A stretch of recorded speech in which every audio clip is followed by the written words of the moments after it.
Let's start. AS24. तुरंत जरूरत नहीं पड़ेगी नोट्स की, थोड़ी पहले डिस्कस करेंगे एंड फिर करें start. Yes, AS24.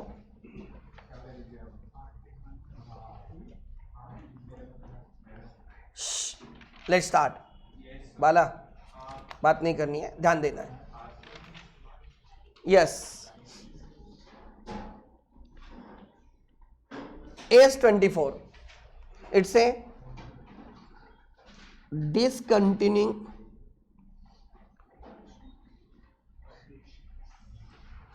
discontinuing operations.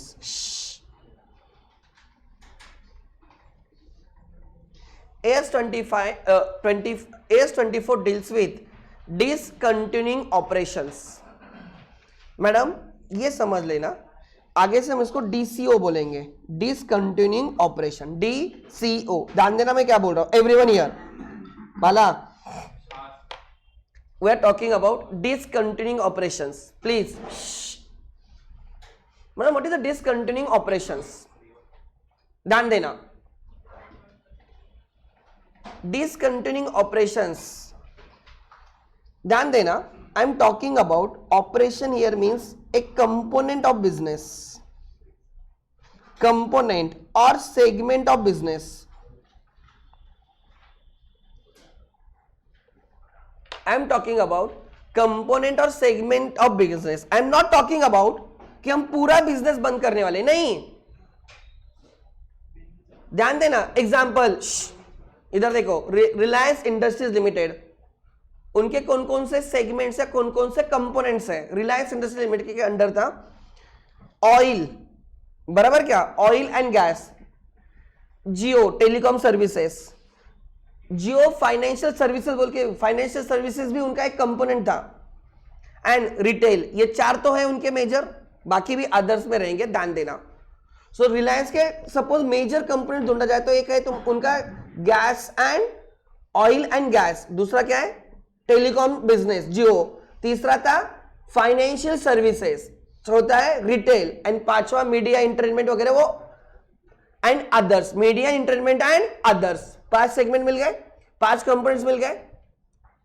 ध्यान देना मैं क्या बोल रहा हूं. पांचों कंपोनेंट्स के अलग अलग इनकम्स होंगे, अलग अलग एक्सपेंस होंगे, अलग अलग एसेट्स होंगे, अलग अलग लायबिलिटीज होंगे. अरे ऑयल एंड गैस के अलग इनकम्स होंगे, अलग एक्सपेंस होंगे, एसेट्स होंगे, लायबिलिटीज होंगे. वैसे ही फाइनेंशियल सर्विसेज के अलग एसेट्स, अलग लायबिलिटीज, अलग इनकम्स, अलग एक्सपेंस होंगे, बट क्या एक ही बिजनेस के अंडर चल रहे. Reliance industries limited, recently Reliance industries limited ने उनके फाइनेंशियल सर्विसेज कंपोनेंट को रिलायंस इंडस्ट्रीज से निकाल के उसको डीमर्ज किया, स्पिन ऑफ किया under Reliance financial services limited के. सुना होगा तुम लोगों ने. रिलायंस इंडस्ट्रीज ने उनके कौन से कंपोनेंट को बाहर निकाला, राइट, किसको डिसकंटिन्यू किया, फाइनेंशियल सर्विसेज कंपोनेंट को डिसकंटिन्यू किया. कैसे डिसकंटिन्यू किया, by demerger into a new company. Demerge हो रहा है, मर्ज डीमर्ज, आपने उस कंपोनेंट को डीमर्ज किया, न्यूज़पेपर में उसको स्पिन ऑफ बोलते हैं. स्पिन ऑफ किया किसके अंडर, राइट, रिलायंस जियो फाइनेंशियल सर्विसेज लिमिटेड, उसके अंदर उसको क्या करेगा, डीमर्ज. इस एक्टिविटी को हम बोलेंगे डिसकंटिन्यूइंग ऑपरेशन. इसको क्या बोलेंगे, डिसकंटिन्यूइंग ऑपरेशन.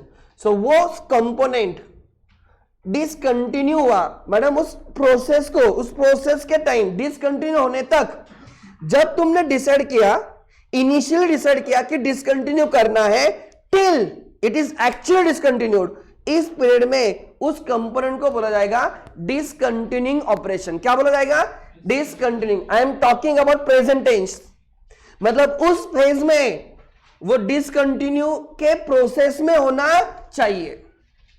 मतलब ये बंद हुआ नहीं है, बंद हो रहा है, बंद हो रहा है, बंद हुआ है. It is no longer discontinuing operation, वो डिसकंटिन्यू हो चुका है. उसकी रिपोर्टिंग की बात नहीं कर रहा हूं, जो बंद होने के प्रोसेस में है, ऐसे नहीं होता है कि तुमने बंद किया और ताला लगा के गए, ऐसे नहीं होता है। राइट, ये धीरे धीरे चीजें होती है। Try to understand. So try to understand मैं क्या बोल रहा हूं।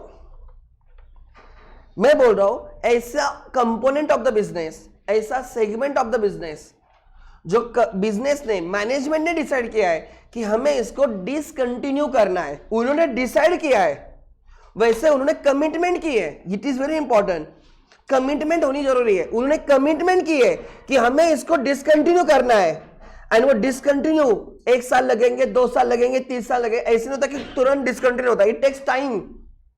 अच्छा, तुमने डिसकंटिन्यू किया तो एटलीस्ट जो, सपोज कल जाके मैंने बोला मुझे क्लासेस, मैंने रिटायरमेंट ले ली, अब क्लासेस बंद, मुझे तुम्हारी बैच तो कंप्लीट करनी पड़ेगी ना। सो जब तक तुम्हारी बैच कंप्लीट नहीं होगी, एक्चुअली बिजनेस डिसकंटिन्यू होगा क्या? नहीं। जो कमिटमेंट है, जो एटलीस्ट जो एग्जिस्टिंग कमिटमेंट है, वो तो कंप्लीट करनी पड़ेगी ना।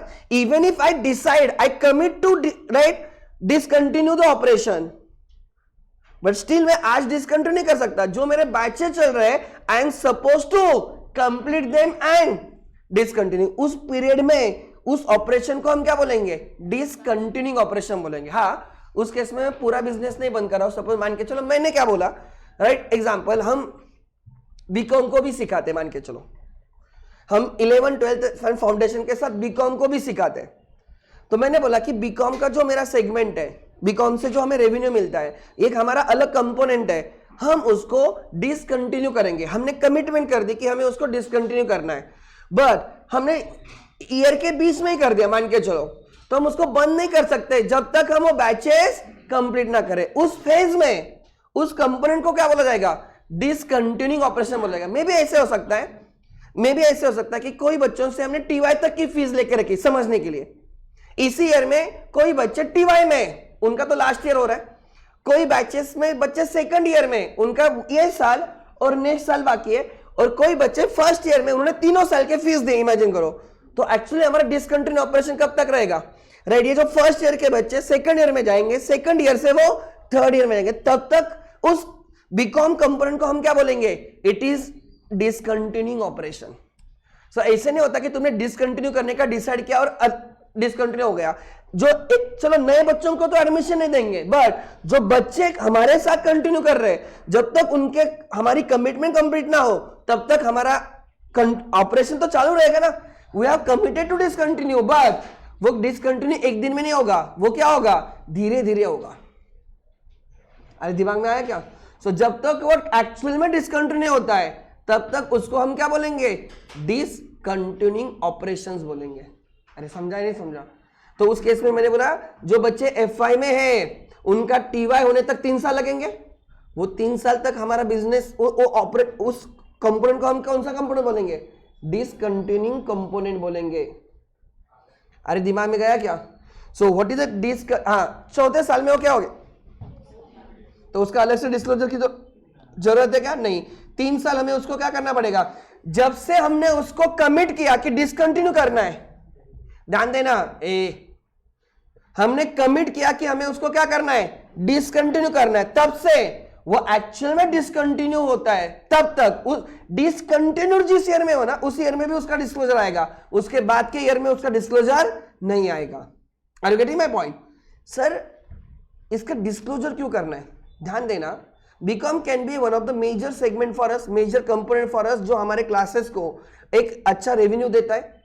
तो it is the duty of management to inform the stakeholders कि हम ये बिजनेस को, इस कंपोनेंट, बिजनेस बोलने की जगह इस कंपोनेंट ऑफ बिजनेस को डिसकंटिन्यू करने वाले, तो आने वाले फ्यूचर में रेवेन्यू इंपैक्ट हो सकता है, प्रॉफिट इंपैक्ट होगा, कैश फ्लोज इंपैक्ट होंगे। Are you getting my point? तो we have to make them aware कि ये हम डिसकंटिन्यू करने की कमिटमेंट की है हमने, और आने वाले पीरियड में इसके वजह से cash flows, revenues and profit में क्या होंगे? चेंजेस होंगे। इसलिए आपको उसको डिस्क्लोज करना है। किसके लिए? स्टेक होल्डर्स को अपडेट करने के लिए। Are you getting my point? अरे यस और नो? तो ध्यान देना, राइट, हम क्या क्या इस स्टैंडर्ड में सीखने वाले? टोटली हम 4 चीजें सीखने वाले। ये टोटल ऑब्जेक्टिव पकड़ के 5 लिख लेना। What we are gonna study? First objectives, ये वाला बात नहीं करनी, ध्यान देना है। इस पे ना थियोरेटिकल क्वेश्चन आएंगे, तो इसलिए समझना इंपॉर्टेंट है, ध्यान देना। मैं जो लिख के हम अभी डिस्कस करें वो एक एक क्वेश्चंस होंगे, तो बाद में मैं खाली बोलूंगा ये क्वेश्चन ही आंसर, ये क्वेश्चन ही आंसर, ध्यान देना, ठीक है। ऑब्जेक्टिव्स, ऑब्जेक्टिव्स ये AS24 क्यों आया? जो ऑपरेशंस डिसकंटिन्यू हो रहे हैं। अच्छा मुझे बोलो, हमारा खाली बीकॉम का ही क्लासेस है और हम उसको बंद करने का डिसाइड करते हैं, इज इट डिसकंटिन्यूइंग ऑपरेशन और it is not a discontinuing operation? नहीं, हम बिजनेस ही बंद कर रहे हैं। अरे डिसकंटिन्यूइंग ऑपरेशन मतलब एक कंपोनेंट बंद हो रहा है, बाकी बिजनेस। सो जब रिलायंस वालों ने फाइनेंशियल सर्विसेज को डीमर्ज किया, रिलायंस तो चल रहा है ना, are you getting my point? तो ये समझना है कि बिजनेस बंद नहीं हो रहा है, बिजनेस का एक टुकड़ा, एक सेगमेंट, एक कंपोनेंट बंद हो रहा है। अरे यस और नो? सर क्यों बंद हो रहा है? उसमें आई एम नॉट इंटरेस्टेड। बंद होने के रीजन कुछ भी हो सकते हैं। Are you getting my point? क्यों बंद हो रहा है ये नहीं, बंद हो रहा है तो उसका डिस्क्लोजर करना तुम्हारा काम है। अरे यस और नो?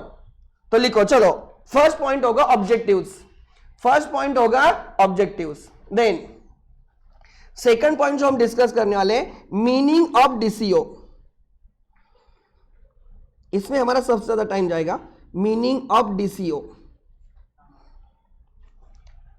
एज पर पैरा 3, ये इंपॉर्टेंट रहेगा क्योंकि तुम्हें हर डेफिनेशन में ये लिखना पड़ेगा। Para 3 of AS24, meaning of DCO। DCO मतलब क्या? Discontinuing operation. मैंने तुम्हें बोला नहीं, मैं क्लास होने के बाद मेरा हड़पसर में राइट छोले भटूरे की दुकान है,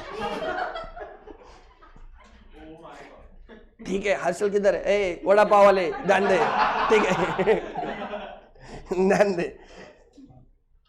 अब हम वहां पे 3-4 चीजें बेच रहे हैं, लस्सी भी बेच रहे हैं, छोले भटूरे भी बेच रहे हैं, और मैडम बोलो और क्या क्या हो सकता है?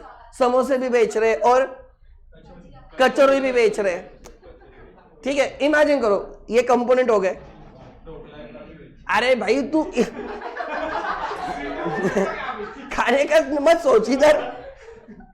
अब इसमें मैडम ध्यान देना, ठीक है। सो अब 4 है, राइट? क्या क्या बोला मैंने? लस्सी, फिर छोले भटूरे, समोसे एंड कचौरी। इसमें से कल जाके, ठीक है, बाला मेरा उधर कुक है, ठीक है बाला को मैंने बोला जरा कचौरी बनाना थोड़ा कम कर दे। क्या मैं डिसकंटिन्यू करने को बोल रहा हूं या जस्ट प्रोडक्शन कम करने को बोल रहा हूं? Production.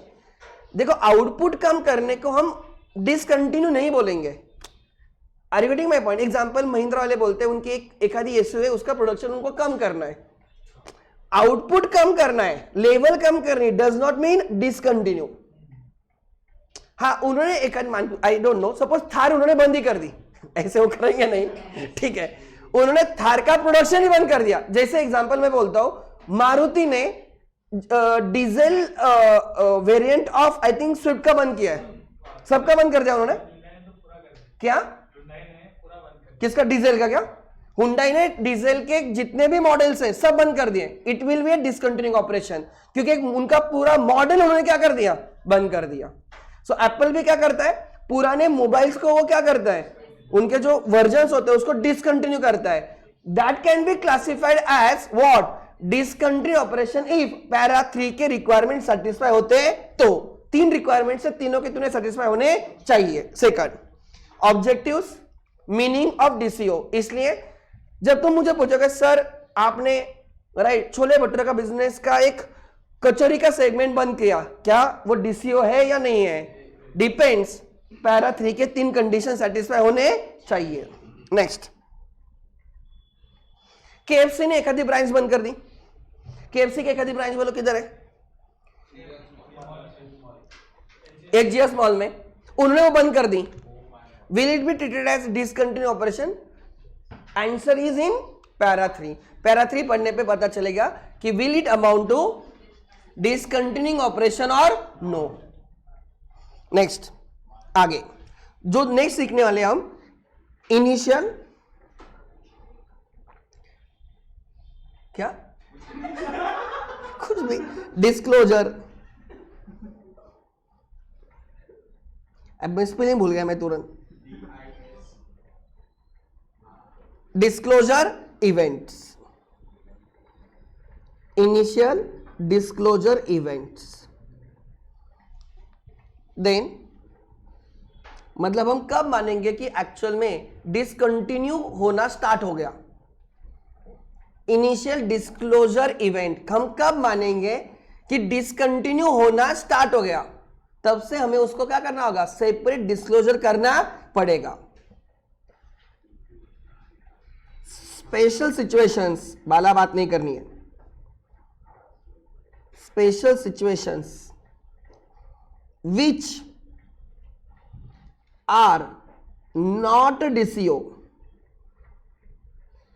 but appears to be DCO, मतलब वो DCO नहीं है बट लगते किसके जैसे हैं? DCO, but appears to be DCO। धोखे से बचे।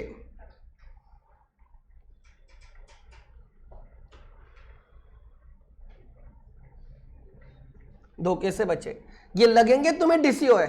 जैसे मैंने बोला एग्जांपल केएफसी, उन्होंने एक उनका आउटलेट बंद कर दिया, ब्रांच बंद कर दी। अरे उनके इंडिया में 5,000 ब्रांच रहेंगे, एक ब्रांच बंद होने से वो क्या, is it significant for them? No, it is, लगेगा वो डीसीओ है बट डीसीओ नहीं है। अरे वो पैरा 3 पे पता चलेगा वो एक्चुअल में डीसीओ है या नहीं है। अरे समझा नहीं समझा? Yes. Next, disclosure requirement. 1 2 3 4 disclosure requirement. अरे धोखे से बचे वाला डिस्क्लोजर रिक्वायरमेंट।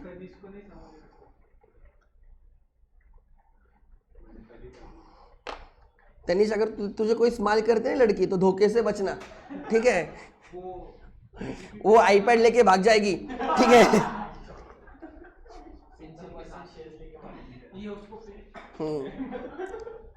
इसलिए धोखे से बचे, समझा क्या?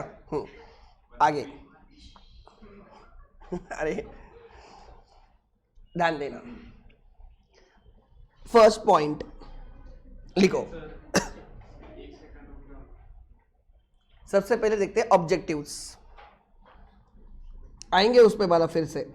ऑब्जेक्टिव्स, डिस्क्लोजर रिक्वायरमेंट, ठीक है? Objectives of right AS24।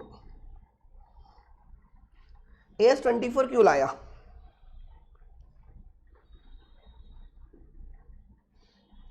लिख लेना। First,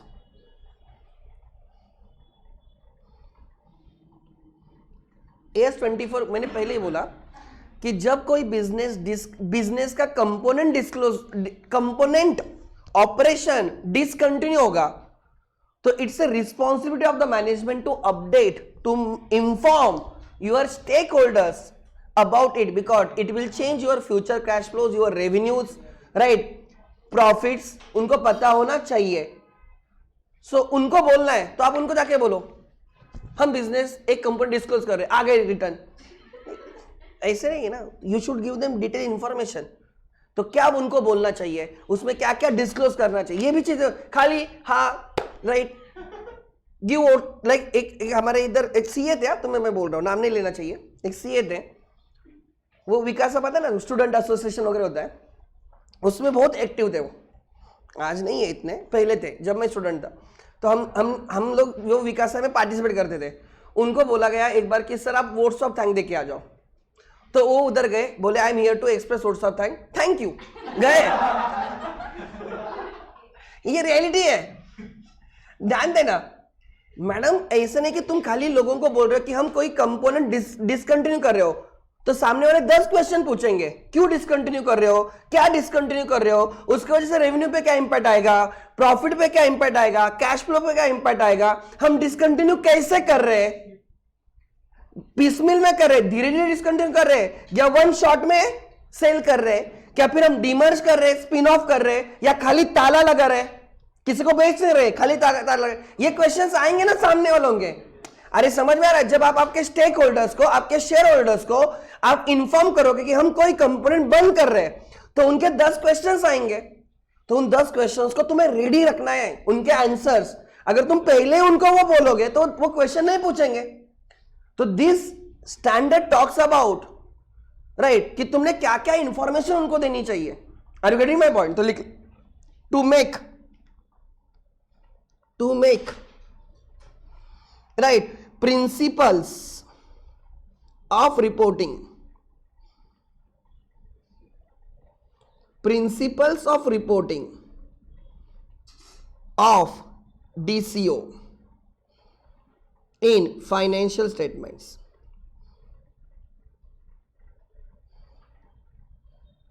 Financial statements. क्या बोला? To make principles of reporting of, right, financial statement. I mean DCO को कैसे रिपोर्ट करना है, कैसे रिपोर्ट करना है, डिसकंटिन्यू ऑपरेशन को हम कैसे रिपोर्ट करेंगे। समझ में आ रहा है क्या? क्या क्या इंक्लूड करना चाहिए, क्या क्या एक्सक्लूड करना चाहिए, सब, right. Are you getting my point? So principles of reporting of DCO, DCO की डिसीजन हुई है, डिसकंटिन्यू ऑपरेशन करना है, इसकी डिसीजन हुई है, उसको कैसे रिपोर्ट करना है। Are you getting my point? उसके प्रिंसिपल्स डिस्कस करने हैं हमें। अरे समझा क्या? So that users can predict future cash flows, earnings and financial effects of DCO. Financial effects of DCO. ये हर क्वेश्चन 4-4 मार्क का बन सकता है, इसलिए मैं ठीक से लिख के दे रहा हूं। To make principles of reporting of DCO, so तुम्हारे रूल्स होने चाहिए भाई। DCO होगा तो ये डिस्क्लोज करना है, प्रिंसिपल्स होने चाहिए। Are you getting my point? So इसलिए AS24 ने बोला कि जब कभी भी, राइट, तुम्हें कोई ऑपरेशन डिसकंटिन्यू करना है तो उसकी रिपोर्टिंग के प्रिंसिपल्स होने चाहिए। बिकॉज मैडम ये एक दिन में डिसकंटिन्यू होगा, इट में टेक 3, 4, 5 years। मेरे एग्जांपल में जब मोबाइल बाद में रख दे, नीचे रख भाई, मार्केट बंद हो गया, कितना कर रहा है मार्केट? क्या तेरे लिए ओपन रखा क्या मार्केट? ध्यान दे, इजी है बट खाली क्या है ना, थ्योरी है, ध्यान देना। देखो पहले ये समझ लेना, CA बनना है तो थ्योरी भी करनी पड़ेगी, इसमें थोड़ा फर्क होगा, कॉस्टिंग में होगा, FM में थ्योरी होगा। You can not ignore 100%। कोई भी प्रैक्टिकल सब्जेक्ट ही होगा फाउंडेशन, ये तो ठीक है मैडम, फाइनल तो पूरा थ्योरी रहेगा इंडियस, तो ये तो आदत डालनी पड़ेगी। Without that you can not become. कोई चीजें तो करनी पड़ेगी। तुमने डिसाइड किया CA करना है तो हमने थोड़ी फोर्स किया था, तो थ्योरी तो करनी पड़ेगी, पाला बराबर ना। तो you can not run away from this. थोड़ा और इतना भी डिफिकल्ट नहीं, तुम्हारे लैंग्वेज में लिखना है। तुम्हें थोड़ी अकाउंट्स में एक ही चीज अच्छी है कि you can use your own language, but पहले समझेगा तो तुम लैंग्वेज यूज करोगे ना। So why this AS? Because जब DCO होने वाला है, तुमने डिसाइड किया कि कुछ ऑपरेशन को हमें डिसकंटिन्यू करना है, तो उसके डिस्क्लोजर के क्या प्रिंसिपल्स होने चाहिए। तो हर कोई अपने अपने तरीके से डिस्क्लोज करेगा। There should be standard in reporting. समझ में आ रहा है क्या? इसलिए to make principles of reporting of DCO in financial statement so that the users of financial statement में अंडरस्टैंड कि उसका इंपैक्ट क्या क्या आएगा। अरे यस और नो? सेकंड, इसलिए ये AS। Second, to give information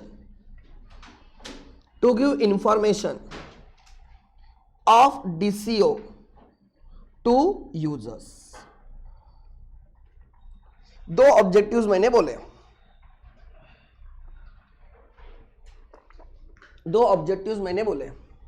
we have to give the information of discontinue operation to user, and वो जो इंफॉर्मेशन दे रहे हो उसको ऐसे प्रेजेंट करो so that they will perceive its effect। वो उनको समझ में आ जाएगा क्या इफेक्ट होने वाला है। Are you getting my point? तो ये समझना है। तो AS25 deals with principles of disclosures। ध्यान देना, it deals with principles of reporting of DCO। जो डीसीओ होने वाला है उसके रिपोर्टिंग के प्रिंसिपल्स AS24 देगा, so that right others can understand कि आगे जाके ऑब्वियसली तुम डीसीओ करोगे तो ऑब्वियसली बिजनेस वीक ही होगा ना। अब एग्जांपल जियो लाइक रिलायंस से फाइनेंस सर्विसेज कम होने पे रिलायंस का शेयर तो गिरा ना इंडिविजुअली, हाँ ऑब्वियसली वो राइट शेयर होल्डर को फर्क नहीं पड़ेगा बिकॉज उनको नए कंपनी के शेयर्स मिल गए एग्जिस्टिंग शेयर होल्डर्स को, बट क्या रिलायंस का शेयर मार्केट में गिर गया? ऑब्वियसली कंपनी के प्रॉफिट्स पहले जितने होते थे उससे कम ही रहेंगे ना, बिकॉज एक पूरा सेगमेंट बाहर गया। तो शेयर होल्डर्स को पता होना चाहिए, स्टेक होल्डर्स को पता होना चाहिए कि राइट इस डिसकंटिन्यू की वजह क्या है, उसका इंपैक्ट क्या होगा। Second, other points, other points. First, DCO is infrequent event. Infrequent event. Do you agree with me? या डेली एक DCO करते हो? नहीं, अरे समझा क्या? It's a infrequent event. तुम्हें पता है ना कि ऐसे भी लोग बोल रहे हैं कि जियो जो है ना टेलीकॉम, उसको भी they will demerge into different company, सुना है? एंड जिस दिन वो होगा तो रिलायंस का शेयर बहुत गिर जाएगा। अरे are you getting my point? उसके पीछे दो रीजन हो सकते हैं, राइट? एक तो they have to unlock the value, उससे उस कंपनी अलग से चलेगी, उसका वैल्यू बढ़ेगा। समझ में आ रहा है क्या? Unlock the value. या डिस्प्यूट्स हो सकते हैं, सपोज दो भाई में झगड़े चल रहे, राइट, इसके पास 20%, इसके पास 20%, टोटल 40% है। तो इंस्टेड की दो बिजनेस कर दो, एक बिजनेस तू संभाल, एक बिजनेस तू संभाल, दो ऑपरेशन से अलग कर दो, एक ऑपरेशन तू संभाल, एक ऑपरेशन तू संभाल। पहले रिलायंस था तो वो उन्होंने क्या किया, डिसकंटिन्यू किया, अलग अलग कंपोनेंट कर दिया, अलग अलग कंपनीज कर दे, और क्या बोला, ये भाई ये संभालेगा, ये भाई ये संभालेगा। सो कल जाके अगर तुम प्रैक्टिस करोगे तो कोई पूछ भी सकता है क्लाइंट, यार ये मेरे फैमिली वाले भी इसमें झगड़े हो रहे हैं, मेरा भाई ये हम 2-3 लोग हैं, अब क्या करें, राइट, झगड़े हो रहे हैं हमारे में। तो तुम उनको ये मत बोलो कि शेयर बांट लेना, इससे मत बोलो, राइट। उनको बोलना क्या करो, तुम्हारा जो बिजनेस है उसको है ना अलग अलग कंपोनेंट्स में डिवाइड करो, अलग अलग एक्टिविटीज में डिवाइड करो, एंड फिर उनको क्या कर दो, आप डिमर्ज कर दो, राइट, आप उसको डिसकंटिन्यू कर दो। फिर हर एक देखेगा, हर एक क्या करेगा, एक देखेगा, दैट इज मोस्ट लॉजिकल। हाँ, फिर वो कौन क्या देखेगा तुम लोग डिसाइड करो, but this is the best. आप ये मत बोलना कि ना शेयर्स बांट लो कि तू 20% ओनर, तू 20% ओनर, तू 20% ओनर, सेम कंपनी में। बाद में झगड़ा होगा, चेयर पे कौन बैठेगा? वो बाकी शेयर होल्डर्स को बोलते बैठेंगे हमें वोट करो, हमें वोट करो, उनके बीच में झगड़े स्टार्ट होंगे। Are you getting my point? होता क्या है, अब एग्जांपल रिलायंस 40% अंबानी फैमिली के पास ओनरशिप है एंड 60% बाकी लोगों के पास ओनरशिप है, स्टिल 40% मेजोरिटी है। क्यों? एक्चुअल मेजोरिटी तो बाकी लोग होने चाहिए। नॉट एवरीवन विल वोट, 60% में से सबको वोट करेगा क्या? जो प्रेजेंट होते हैं उनके वोट्स काउंट होते हैं ना। अरे समझा ही नहीं समझा? तो ये 40% क्यों मेजोरिटी में बैठे हैं? बिकॉज 60% आर नॉट यूनाइटेड, इसलिए 40%। इंडिया में जब इलेक्शन होगा, सपोज हमारे प्यारे मोदी जी आएंगे, तो मोदी जी का वोट शेयर क्या 60% होगा क्या? 30-35% ही होगा। बट 30-35% वोट शेयर होने के बाद भी वो पावर में बैठे, बिकॉज बाकी लोग यूनाइटेड नहीं है।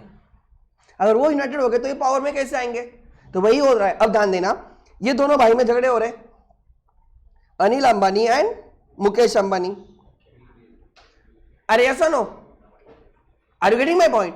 अब इसमें आप उनको बोलोगे इसको 20% दे दो, इसको 20% दे दो शेयर्स, तो ये 20%, बाकी 60% बोलेगा कि आप मुझे वोट करो, मैं कुछ तो अलग करूंगा।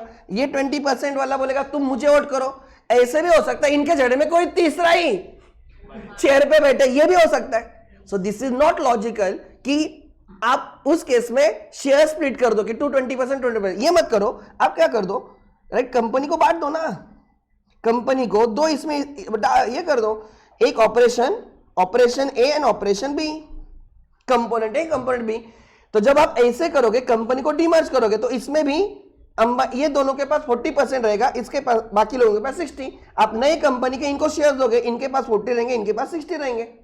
अरे इस कंपनी को एक ऑपरेशन को डीमर्ज कर दिया तो नई कंपनी बनेगी, तो नई कंपनी एग्जिस्टिंग शेयरहोल्डर्स को क्या करेगी, शेयर्स देगी ना कंसिडरेशन में। तो इनका इन दोनों के पास इधर भी 40 इधर भी 40 है, आदर्श के पास इधर भी 60 इधर भी 60 है। हाँ पहले से उसकी वैल्यू कम होगी रुपीज टर्म्स में, बट शेयर होल्डिंग तो सेम रहेगी ना। तो फिर ये एक भाई को देना, एक दूसरे भाई को देना, हो गया, झगड़े खत्म। तो डिसकंटिन्यूइंग ऑपरेशन इसके भी होता है, झगड़े है या वैल्यू अनलॉकिंग हो सकती है उसके लिए हो सकता है। सो एक टाइम आएगा मे भी 2-3 साल में ऐसे भी हो सकता है कि जो जियो है, जियो टेलीकॉम, वो रिलायंस से डीमर्ज करके एक अलग कंपनी बना देंगे, होगा। तो उस टाइम पे भी there will be discontinuing operation. तो लिख लेना DCO is an infrequent event. DCO is infrequent event, but not all infrequent event. Not all infrequent events are DCOs. Do you agree with me? Not all infrequent events are DCOs. ये कोई तो MCQ मैंने module में पढ़ा था, एक MCQ में true और फॉल्स में था। DCO is infrequent event, but infrequent event do not mean they all are DCOs. Brahma का उनका नहीं पता। दूसरा एग्जांपल बोलो क्या, बेस्ड जो मुझे पता है, PNG सन्स एंड PNG दो अलग भाई है, वो पूरे राइट दोनों अलग है। अब तुम जाओगे तुम्हें पता भी नहीं चलेगा आप किसके इधर गए। ये हुआ क्या, एक मेरा दोस्त है, he the CA Aditya Modak, he is CFO at Gargi collection. Gargi collection पता है ना, हम दोनों साथ में BMC से 11 से साथ में, ठीक है। उसके पापा गार्गी फैमिली के एकदम ट्रस्टवर्दी है, मतलब ऐसे मान के चलो वो सब डिसीजन लेते पहले से। एंड उन्होंने एक ही जगह पे काम किया उसके पापा ने, वो गार्गी फैमिली के साथ, उसने भी वही किया। जैसे वो CA बना उस दिन से वो उसने पापा की जगह लिया, ऐसे मान के चलो। मतलब गार्गी फैमिली का उस मोडक फैमिली पे बहुत ट्रस्ट है, and this modak family is very very humble. मतलब तुम उनको देख के भी नहीं बोलोगे इनके बड़े कॉन्टैक्ट्स, एकदम सिंपल पुनेरी लोग हैं, एकदम सिंपल। नाउ जो गार्गी कलेक्शन लॉन्च किया ना, इट वाज हिज आइडिया, तो वो उसको लीड कर रहा है। तो मैं उधर गया था करवे रोड पे, तो वहां पे PNG था, तो मैंने उधर पूछा आदित्य है क्या, तो बोले नहीं वो अलग इंटिटी में। वो बोले कि हमारा स्प्लिट हुआ है, एक भाई के पास एक आया, दूसरे भाई के पास दूसरा है, चिताई भी वही है, काका हलवाई क्या है, सब जगह पे वही है। वो क्या करते हैं, कंपोनेंट्स डिवाइड कर लेते हैं। Are you getting my point? उनके केस में थोड़ा इजी होता है, क्यों पता है क्या, उनका बिजनेस ब्रांचेस पे चलता है। एक भाई को उन्होंने हडपसर में निकाल के दिया, एक भाई को उन्होंने पिंपरी चिंचवड़ में निकाल के दिया। Are you getting my point?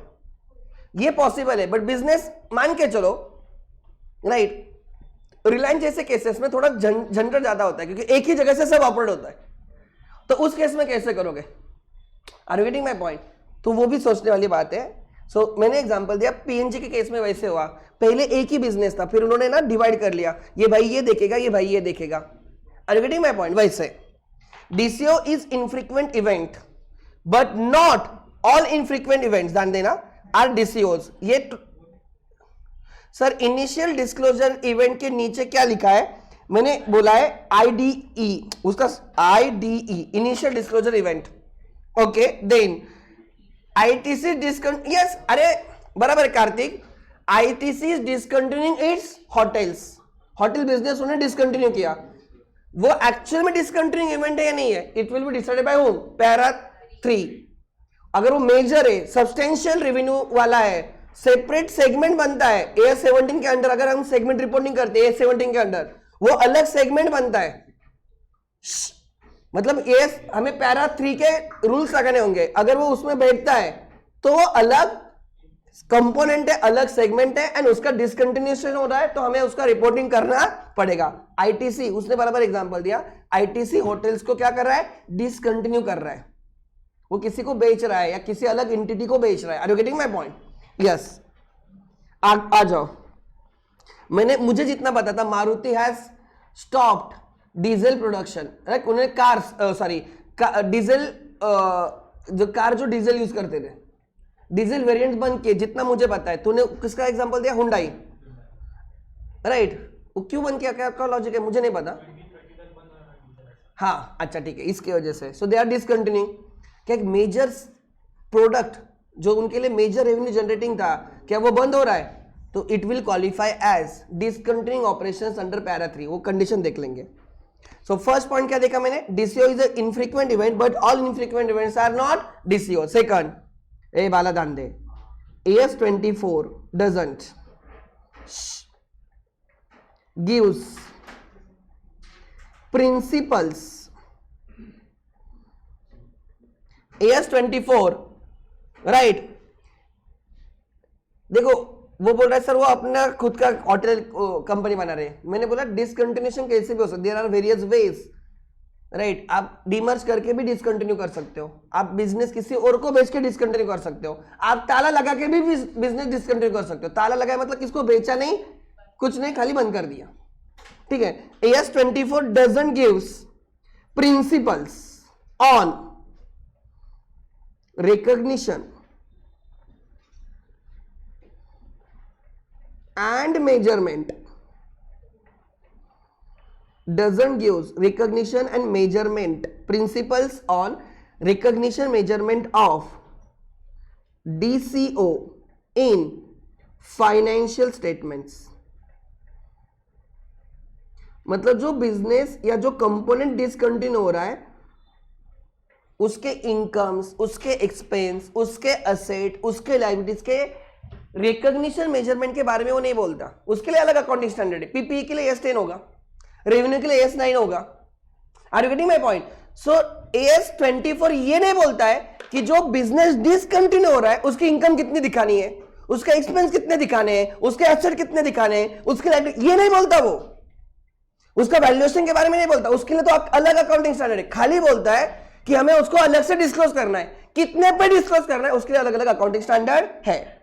So AS24 doesn't give principle, right, doesn't give principles on recognition and measurement of DCO in financial statements.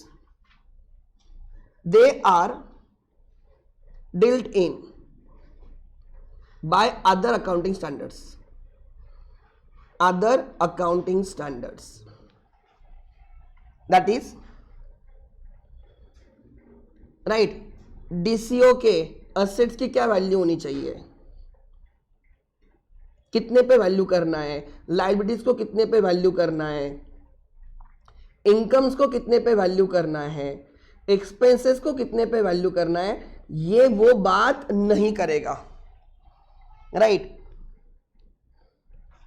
ध्यान देना, AS24 just gives disclosure requirement, gives disclosure requirement। उसको कौन से value पे दिखाना है, दिखाना ही है, वो बोलेगा किस वैल्यू पे दिखाना है। उसके लिए ऑब्वियसली तुम्हारे पास अलग अलग अकाउंटिंग स्टैंडर्ड्स हैं, ठीक है। एंड थर्ड पॉइंट जो लास्ट होगा इसमें,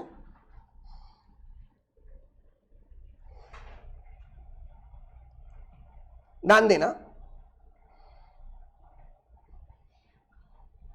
ठीक है, लिखो DCO इज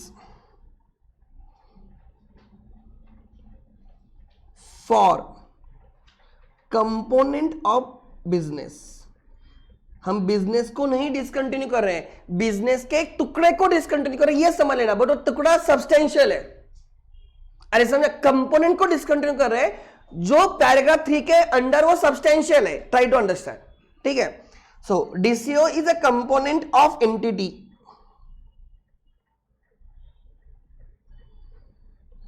ध्यान देना, it's a component of entity, hence it doesn't affect going concern of business। Going concern of business मतलब हम बिजनेस को बंद नहीं कर रहे, बिजनेस के कंपोनेंट को बंद कर रहे। Doesn't affect going concern of business. अगर गोइंग कंसर्न को अफेक्ट करता रहा तो मैडम AS1 आता, क्योंकि AS1 में फंडामेंटल अकाउंटिंग एजम्पशंस है, इफ यू रिमेंबर। समझ में आ रहा है? Going concern is one of the fundamental accounting assumption. समझ में आ रहा है? अगर गोइंग कंसर्न को अफेक्ट करता, डीसीओ अगर गोइंग कंसर्न को अफेक्ट करता तो AS24 नहीं आता, AS1 आता। अगर डीसीओ करने की वजह से, ध्यान देना, अगर गोइंग कंसर्न ही अफेक्ट होता तो AS1 लगता, AS24 नहीं लगता। मतलब डीसीओ डिसकंटिन्यूएशन है, बट उसकी वजह से बिजनेस नहीं बंद होगा, बिजनेस का एक कंपोनेंट बंद होगा। हमने अगर बीकॉम के क्लासेस बंद कर दिए, इसका मतलब हमारा क्लास बंद नहीं होगा, एक कंपोनेंट, एक डिवीजन, एक सेगमेंट बंद होगा, बस। Are you getting my point? वैसे ये सब पॉइंट्स वीआईएमपी करके रखो। आपको ये 100% इसमें से एक ना एक पॉइंट एमसीक्यू में ट्रू और फॉल्स में किधर ना किधर आएगा। एग्जांपल्स, अब जो तुम बोल रहे थे वो examples, sale of division of Reliance industries limited, उन्होंने फाइनेंशियल सर्विसेज को सेल किया, जियो फाइनेंशियल सर्विसेज। ये डीसीओ हो सकता है अगर पैरा 3 को कंप्लाई करेगा तो। फाइनेंशियल सर्विसेज,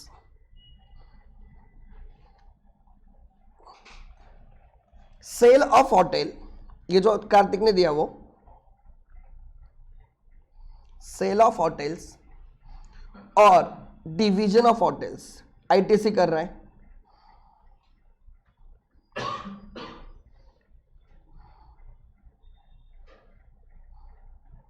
ठीक है, ITC sold its hotels, example. अच्छा ध्यान देना, आईटीसी के कितने होटल्स होंगे? 5,000 6,000 नहीं, not more than 10-15 hotels across the India, across India में बोल रहा हूं, ज्यादा नहीं होंगे। तो मे भी ऐसे हो सकता है एक होटल उनके बड़ा कंपोनेंट है, 10 होटल में से एक होटल बंद हो गया तो ऑलमोस्ट 10% बिजनेस बंद हो गया। बट केएफसी ने एक ब्रांच बंद की, 5,000 6,000 ब्रांचेस से एक ब्रांच बंद होने से क्या वो सब्सटेंशियल होगा? क्या नहीं होगा। सो ध्यान देना, आईटीसी एक होटल बंद कर रहा है, मैडम उनके 5 स्टार होटल्स होते हैं, वो होटल ऐसे गली गली में ओपन नहीं करते। ध्यान देना, एक सिटी में एक होटल होगा और वो भी सब हिट सिटीज में रहेंगे, जो मेट्रोपॉलिटन सिटीज है वहां पे रहेंगे। समझ में आ रहा है क्या? तो सपोज उन्होंने एक होटल बंद किया, इट कैन बी डीसीओ, क्योंकि वो एक होटल सब्सटेंशियल हो सकता है उनके रेवेन्यूज के टर्म्स में, प्रॉफिट के टर्म्स में। समझ में आ रहा है क्या? असेट्स के टर्म्स में, राइट, रेवेन्यू के टर्म्स में सब्सटेंशियल हो सकता है, असेट के टर्म्स में सब्सटेंशियल हो सकता है, प्रॉफिट के टर्म्स में सब्सटेंशियल हो सकता है। तो AS17 के मैंने सिखाया नहीं है, AS17 के हिसाब से अलग सेगमेंट बन सकता है, तो उसको मैं डीसीओ बोल सकता हूं अगर वो मेरे पैराग्राफ 3 के 3 कंडीशन सेटिस्फाई करेगा तो। बट अगर वो पैराग्राफ, लाइक दूसरा एग्जांपल मैंने दिया, केएफसी ने एक ब्रांच बंद कर दी, मैडम मुझे नहीं लगता कि एक ब्रांच बंद करने से उनका सब्सटेंशियली कुछ बंद हो रहा है, तो मेरे हिसाब से they will not show it as a, it will not qualify as DCO as per para 3। Next example, discontinuation of, Bala, discontinuation of major product,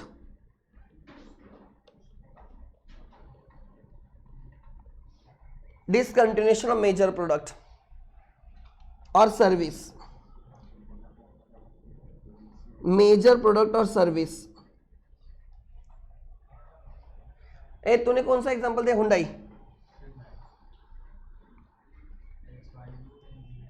HUY है क्या?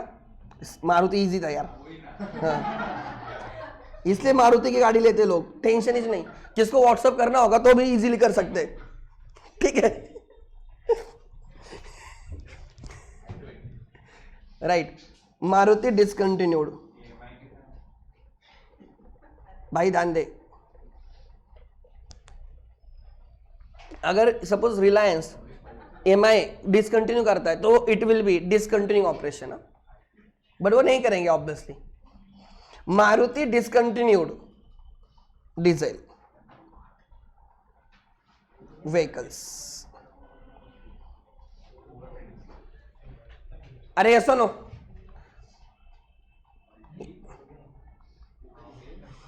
आगे मारुति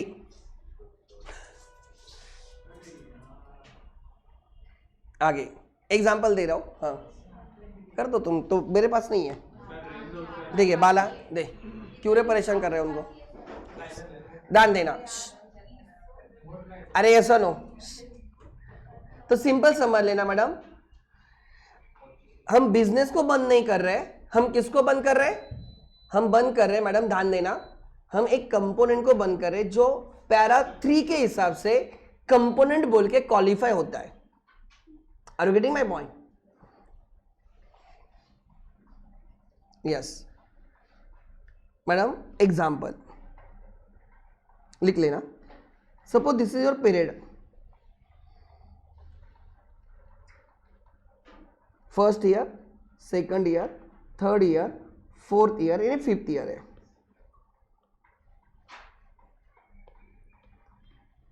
ध्यान देना। यस आगे आगे, first year, second year, third year, fourth year, 5th year. ध्यान देना बाला, ए कर दे कर दे, ठीक है, रहने दे 27।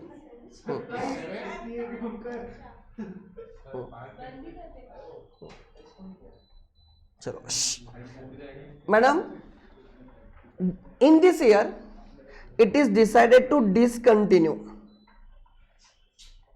Decision on discontinue, decision to discontinue the operation, DCO। ठीक है, हमने डिसीजन ली कि हमें ऑपरेशंस को डिसकंटिन्यू करना है। इसका डिस्क्लोजर इस बैलेंस शीट डेट पे आएगा, ये इसका डिस्क्लोजर इस बैलेंस शीट डेट पे आएगा, डेफिनेटली आएगा, यस डिस्क्लोजर रहेगा। सेकंड ईयर में वो डिसकंटिन्यू हुआ, it is still in the phase of discontinuation, discontinuing है, डिसकंटिन्यू हुआ है क्या नहीं, यहां पे भी वो राइट डिस्क्लोजर किया जाएगा। बट यहां के जो डिस्क्लोजर्स होंगे ना, first time initial disclosure event, यहां पे जो फर्स्ट ईयर में डिस्क्लोज किया जाएगा उसके रिक्वायरमेंट अलग होगी, उस इस ईयर में जो डिस्क्लोजर रिक्वायरमेंट है वो अलग अलग रहेंगे, ध्यान देना। ठीक है, बट डिस्क्लोजर रहेगा। थर्ड ईयर में भी तुमने डिस्क्लोज नहीं किया, आपने डिसकंटिन्यू नहीं किया, फर्स्ट ईयर में डिसीजन ली कि हमें हमारे एक कंपोनेंट को क्या करना है, बंद करना है। बंद करने के लिए टाइम लगेगा, 2, 3, 4 साल लग सकते हैं, मैंने बोला तुम लोगों को। तो जिस ईयर में तुमने डिसीजन ली टू डिसकंटिन्यू, उस ईयर के एंड में तुम्हें डिस्क्लोजर रिक्वायरमेंट करने पड़ेंगे, और जरा हेवी डिस्क्लोजर रिक्वायरमेंट रहेंगे फर्स्ट ईयर में। सेकंड ईयर में थोड़े कम रिक्वायरमेंट रहेंगे, सेकंड थर्ड ऐसे। फर्स्ट टाइम ज्यादा रिक्वायरमेंट आती है, ज्यादा डिस्क्लोजर रहेगा, वो डिस्कस करना है हमें। मैडम यहां पे डिसकंटिन्यूड हो गया,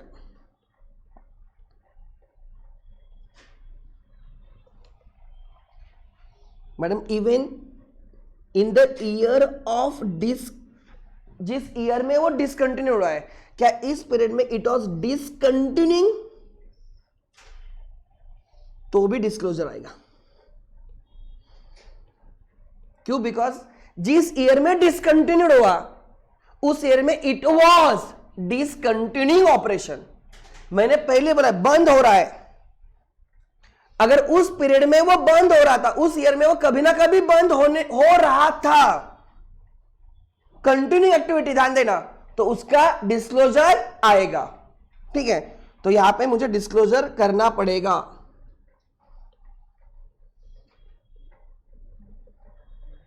नेक्स्ट ईयर में करना है क्या नेक्स्ट ईयर में इट वॉज डिसकंटिन्यूड और इट वॉज ऑलरेडी डिसकंटिन्यूड, तो यहां पे डिस्क्लोजर आएगा क्या? नहीं आएगा।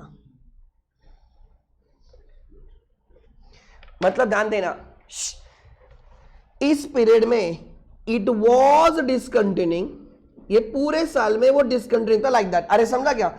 जिस पीरियड में वो डिसकंटिन्यूइंग होगा, अगर उस एक मंथ भी डिसकंटिन्यू रहेगा तो भी हमें 31 मार्च में उसके बारे में क्या करना पड़ेगा? डिस्क्लोजर करना होगा। अरे समझा क्या? तो फर्स्ट ईयर के एंड में भी डिस्क्लोजर आएगा, सेकंड ईयर के एंड में भी आएगा, थर्ड ईयर के एंड में आएगा, फोर्थ ईयर के एंड में आएगा, बट फिफ्थ ईयर के एंड में नहीं आएगा. Next example. यस, करें स्टार्ट मैडम. आगे अब क्या करोगे? अब देखते हैं बालक, आंसर देखता हूं बालक को कितना दिमाग है. बाला मैंने 2 ही साल दिया, यहां पे डिसीजन ली, decision to discontinue, to DCO, decision to DCO, discontinue operation. And 3 month में, 4 मंथ में, 5 मंथ में, सेम ईयर में डिसकंटिन्यूड भी हुआ. ओ माय गॉड, होता है कभी कभी, कोई बिजनेस जल्दी बंद हो सकता है. डिसकंटिन्यूड. मुझे बोलो क्या यहां पे डिस्क्लोजर रिक्वायरमेंट, कुछ डिस्क्लोजर करने पड़ेंगे या नहीं करने पड़ेंगे?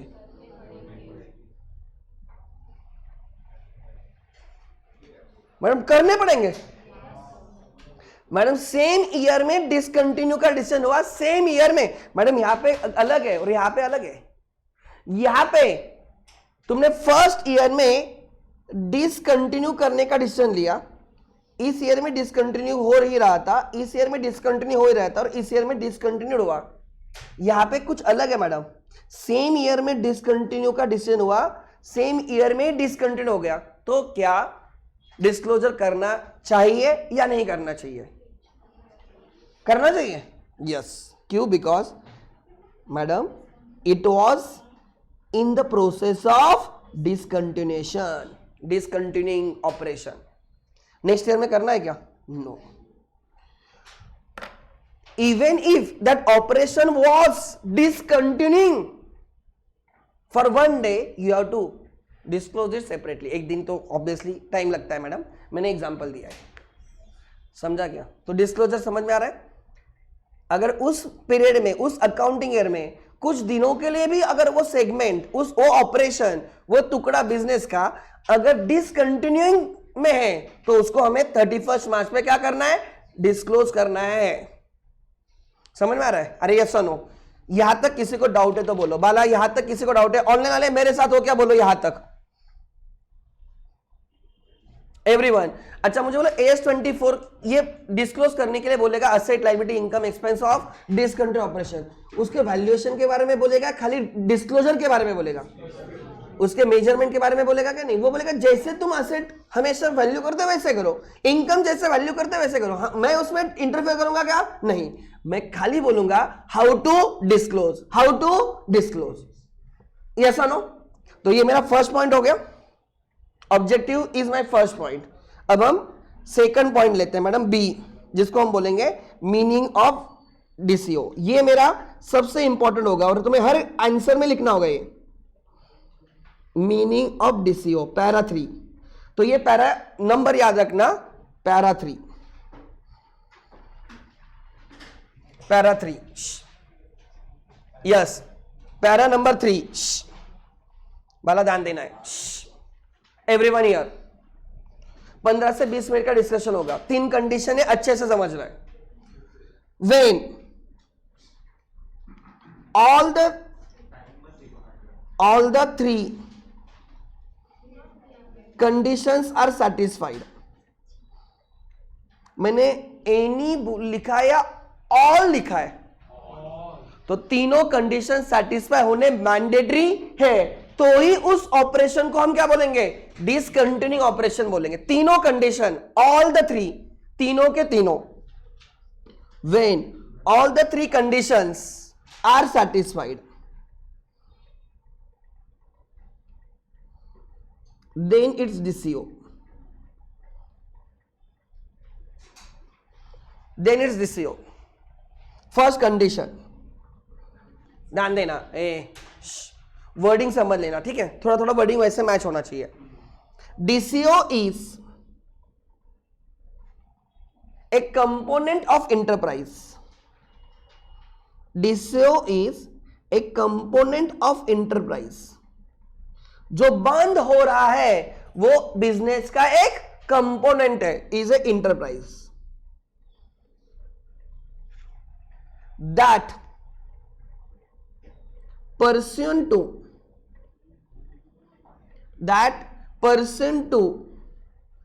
a single plan, that pursuant to single plan, एक सिंगल प्लान के अंडर, एक सिंगल प्लान के तहत, समझ में आ रहा है क्या?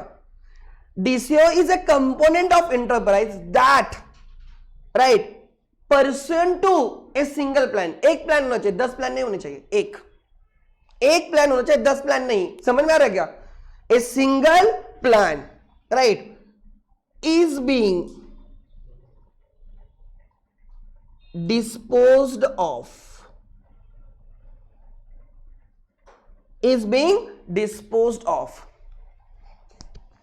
there has to be single plan by management.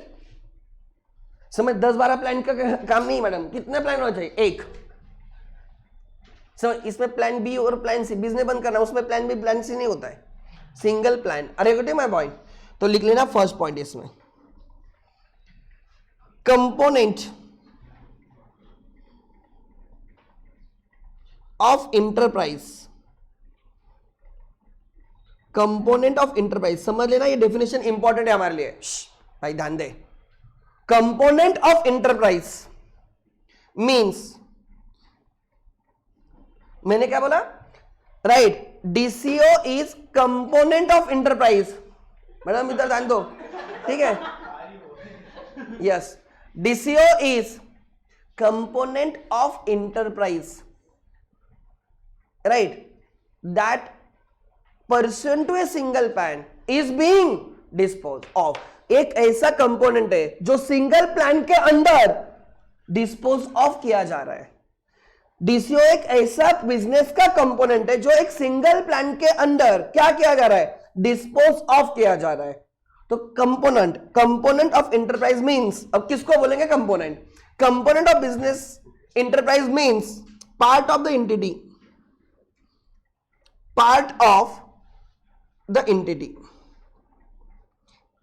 entity का पार्ट है, ठीक है? Second, pursuant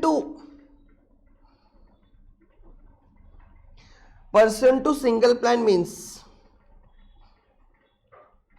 pursuant to single plan means directors, अब मैं यहां पे डायरेक्टर्स वर्ड यूज कर रहा हूं। कंपनी केस में डायरेक्टर्स होंगे, सोल प्रोप्राइटरशिप केस में सोल प्रोप्राइटर होगा, पार्टनरशिप के केस में पार्टनर्स होंगे।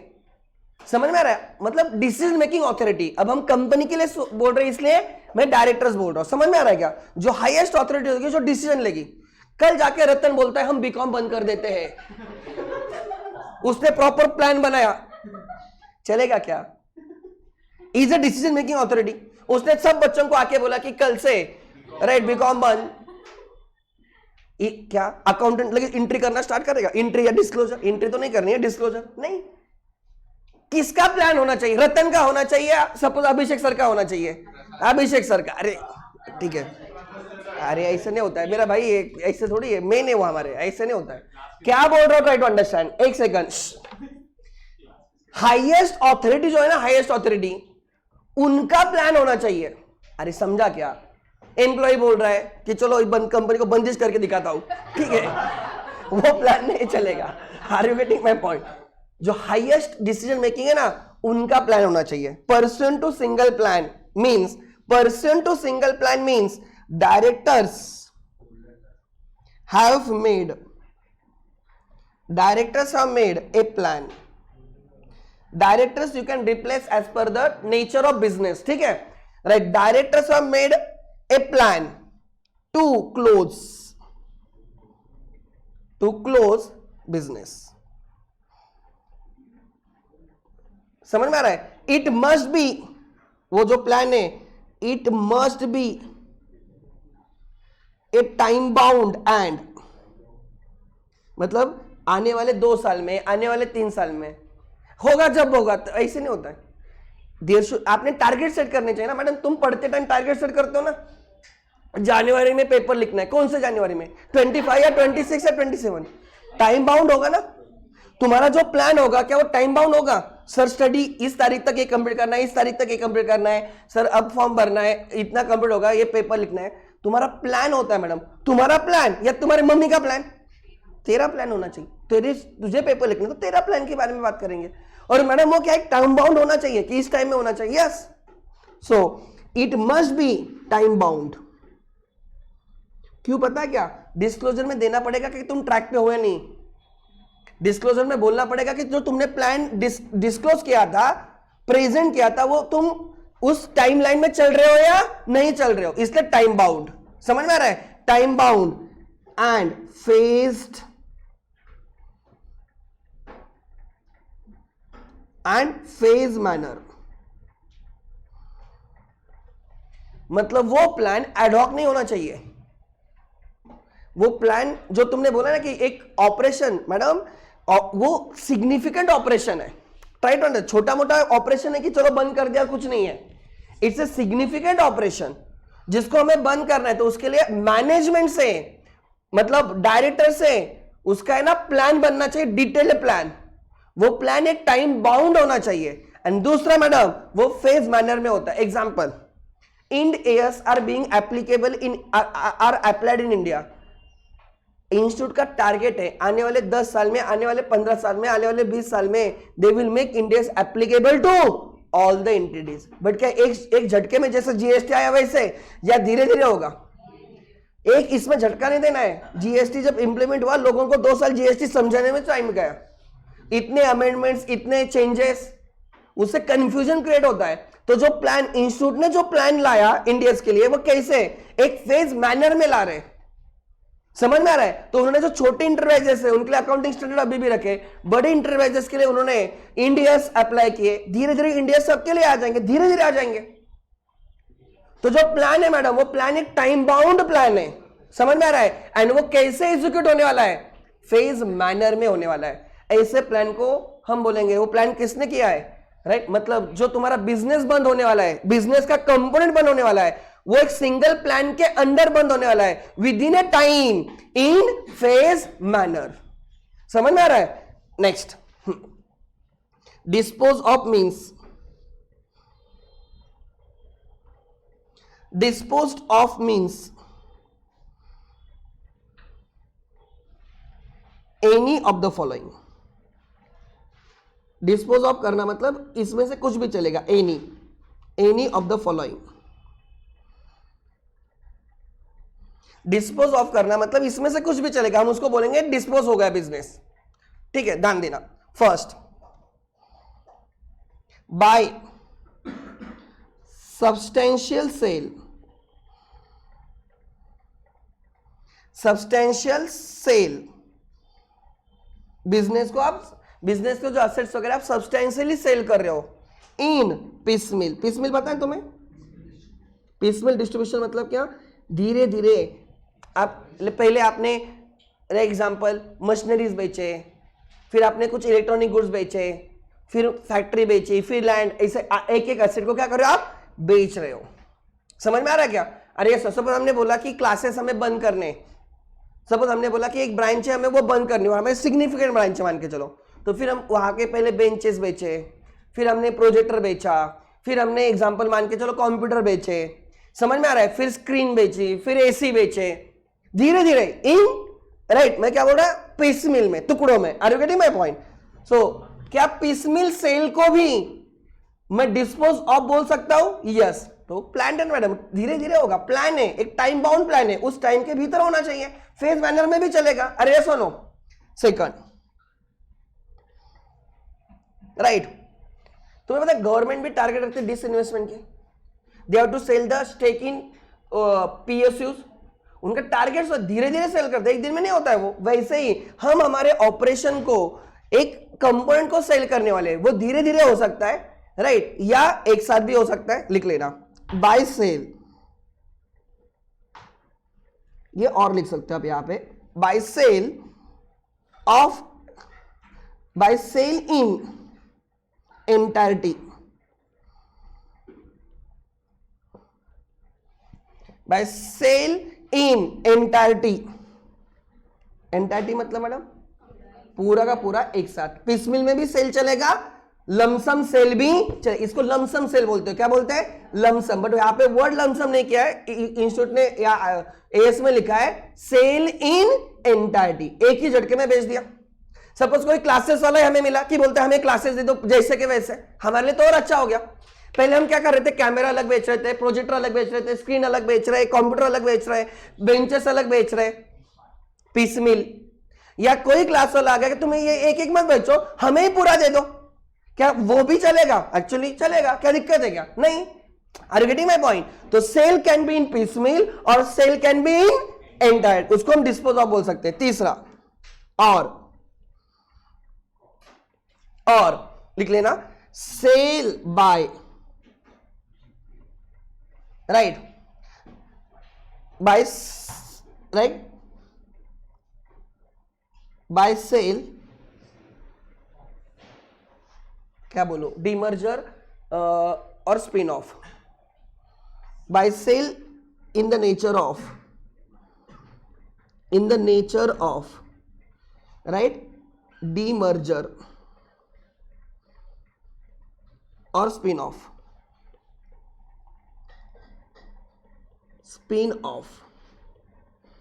मतलब हमारे लाइक रिलायंस ने क्या किया, इधर देखो, रिलायंस ने उनका फाइनेंशियल सर्विसेज का जो बिजनेस कंपोनेंट है उसको किसको बेचा, उसको बेचा डीमर्ज करके, किस कंपनी को बेचा, रिलायंस जियो फाइनेंशियल सर्विसेज लिमिटेड को बेचा। सो दे क्रिएटेड ए कंपनी, उस कंपनी को उन्होंने बेचा। एंड कंपनी अलग अलग होती है, सेपरेट लीगल एंटिटी होती है, बराबर ना। तो रिलायंस इंडस्ट्री अलग, फाइनेंशियल सर्विस लिमिटेड अलग। रिलायंस इंडस्ट्री लिमिटेड ने उनके कंपोनेंट को राइट स्पिन ऑफ किया, डीमर्ज किया, क्या ये भी सेल है? हाँ, बट इस केस में जो नई कंपनी आई ना, वो रिलायंस को पैसे नहीं देगी, शेयर्स नहीं देगी, रिलायंस के शेयर होल्डर्स को शेयर्स देगी। अरे चलेगा क्या? तो क्या ये भी एक सेल है? डीमर्ज करके बेचना बिजनेस, क्या ये भी एक सेल है? यस। थर्ड, नाउ फोर्थ, और राइट, टर्मिनेशन बाय, बाला बात नहीं करनी, बाय लिख लेना, टर्मिनेशन बाय, बिजनेस टर्मिनेट किया मतलब बंद किया, बाय अबैंडनमेंट मतलब ताला लगा देना। लिखो, स्पेलिंग क्या है मैडम?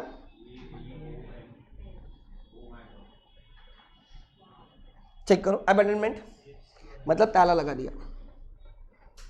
ना ही आपने पीसमिल में आपके बिजनेस को बेचा है, ना ही आपने इंटायरिटी में बिजनेस बेचा है, ना ही आपने आपके बिजनेस को डीमर्ज किया है, स्पिन ऑफ किया है किसी दूसरे कंपनी को के साथ। समझ में आ रहा है? आपने उसको ताला लगा दिया। क्या ताला लगाने को भी आप मैडम राइट, क्या तुम ये बोल सकते हो लाइक डिस्पोज ऑफ? यस, मतलब सेल राइट, ताला लगाना is also disposal right, and therefore DCO. अरे समझा क्या मैडम? इसमें एक्चुअली सेल नहीं हो रहा है, खाली आपने ताला लगा दिया। एक फैक्ट्री, तुम्हें पता नहीं, मैं सुबह ही बच्चों को बोल रहा था, फिर एफडीआई का एग्जांपल दे रहा था। एफडीआई, मैंने बोला कि मेरे पास एफडीआई इको में फॉरेन डायरेक्ट इन्वेस्टमेंट, हाँ, मैंने बोला कि नगर में मेरे खुद की कार मैन्युफैक्चरिंग कंपनी है। मैंने बोला नहीं किसको, बट प्रॉब्लम क्या हुआ, वो चली नहीं। ये भी मैं उसको मैंने ताला लगा के रखा है। समझ में आ रहा है? ऐसे में हमारे बिजनेस है, क्लासेस है, जैसे वैसे हमारा वो कार मैन्युफैक्चर, हमने उसको ताला लगा के रखा है। क्या it is also discontinuing operation? Yes, but it is by termination by abandonment. हमने उसको ताला लगा के रख दिया।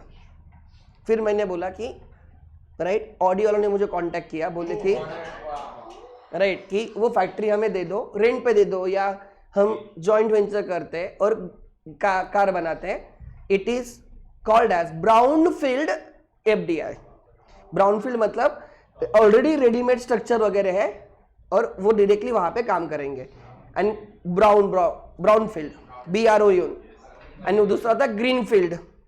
ब्राउनफील्ड एंड ग्रीनफील्ड मतलब स्क्रैच से स्टार्ट करना, जीरो से। यहाँ पे लैंड लेंगे, फैक्ट्री बनाएंगे, सब, उस एफडीआई को बोलते हैं ग्रीनफील्ड एफडीआई। एंड दूसरा होता है ब्राउन फील्ड एफडीआई, जैसे उन्होंने मेरी फैक्ट्री रेडीमेड है, उन्होंने लीज पे ली या जॉइंट वेंचर वगैरह किया एंड उन्होंने ऑपरेशन स्टार्ट किए, तब मैंने उनको बोला। तो आज भी मैं तुम्हें बोल रहा हूं, ठीक है, टर्मिनेशन बाय अबैंडनमेंट, तो मैंने उसको ताला लगा दिया है। क्या लगा दिया? ताला। क्या वो भी? राइट, लिखो ताला लगाना।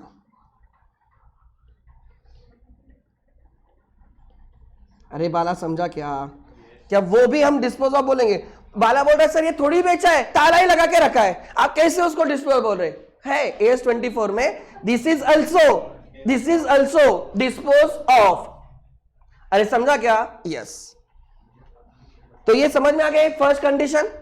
कंडीशन 1 ध्यान देना, condition 1 madam what is a DCO? तीनों कंडीशन सेटिस्फाई होनी चाहिए। उसमें से पहली कंडीशन डीसीओ, अगर तीनों कंडीशन में पहली कंडीशन क्या? DCO is a component of enterprise, it is a part of enterprise that person to single plan. किसका सिंगल प्लान? मैनेजमेंट का, डायरेक्टर्स का सिंगल प्लान होना चाहिए madam. Right, are you getting my point? Is being dispose of. Dispose of कैसे कर सकते हो? आप पिसमिल में बेच सकते हो, या आप एंटाइटी में बेच सकते हो, या आप डीमर्ज या स्पिन ऑफ कर सकते हो, या आप राइट उसको ताला लगा सकते हो। अरे समझा क्या?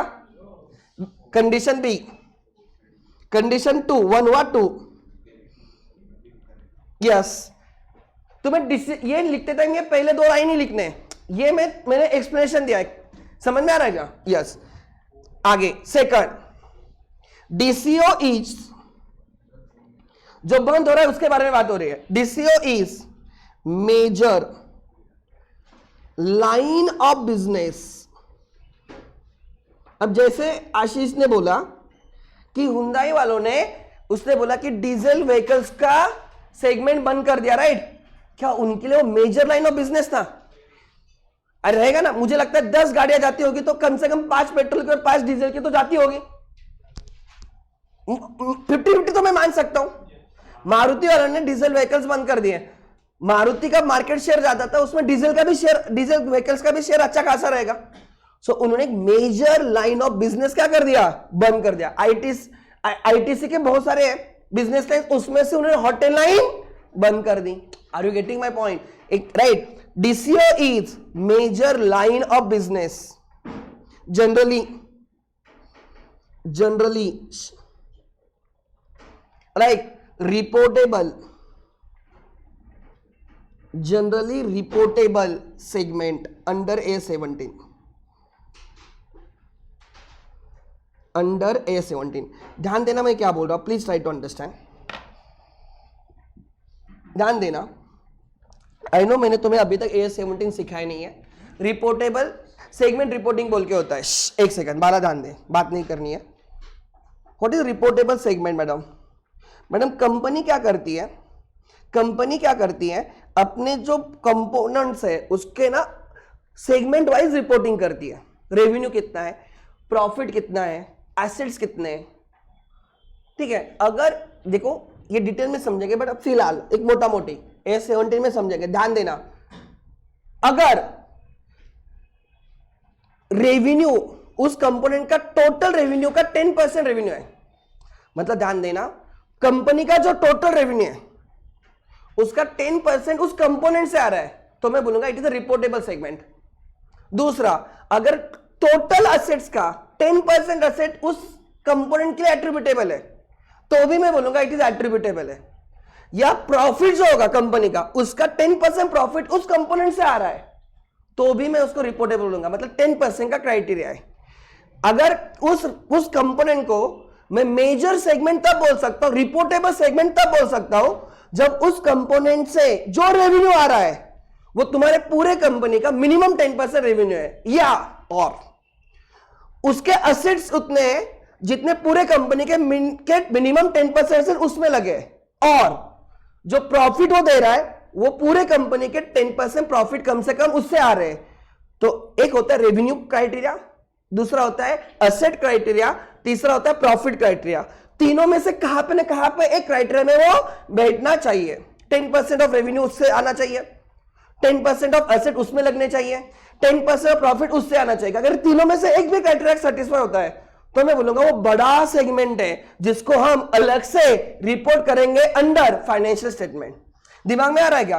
तो ध्यान देना, पहले तो बात मैंने बोला वो जो तुम बेचने जा रहे हो, डिस्पोज ऑफ करने वाले हो, जो अंडर सिंगल प्लान है, ध्यान देना वो इतना बड़ा है कि जिसको तुम्हें AS 17 के हिसाब से क्या करना पड़ेगा, अलग से डिस्क्लोज, मतलब डिस्पोज होने तक उसको तुम AS 17 के अंडर क्या कर रहे थे, अलग से डिस्क्लोज कर रहे थे, रिपोर्टेबल था वो। एग्जांपल रिलायंस इंडस्ट्री लिमिटेड, तुम्हें क्लिक होगा, एक सेकंड,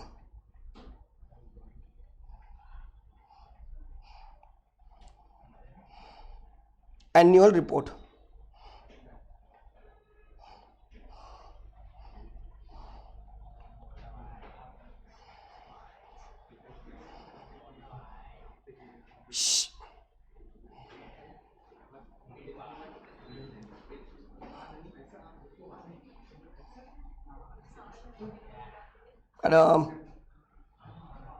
AS 17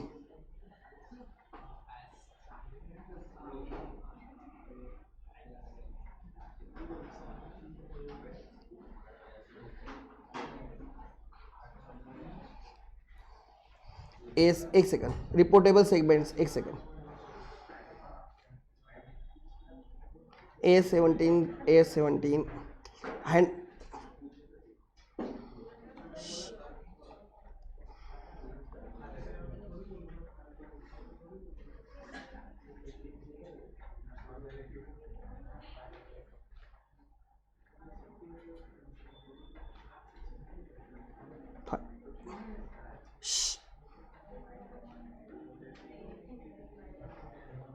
मैडम ये देखो, continuing operation, discontinuing operations, profit का कितना प्रॉफिट डिसकंटिन्यू, इसमें से ये कंटिन्यूइंग ऑपरेशन का प्रॉफिट है, डिसकंटिन्यूइंग ऑपरेशन का प्रॉफिट है।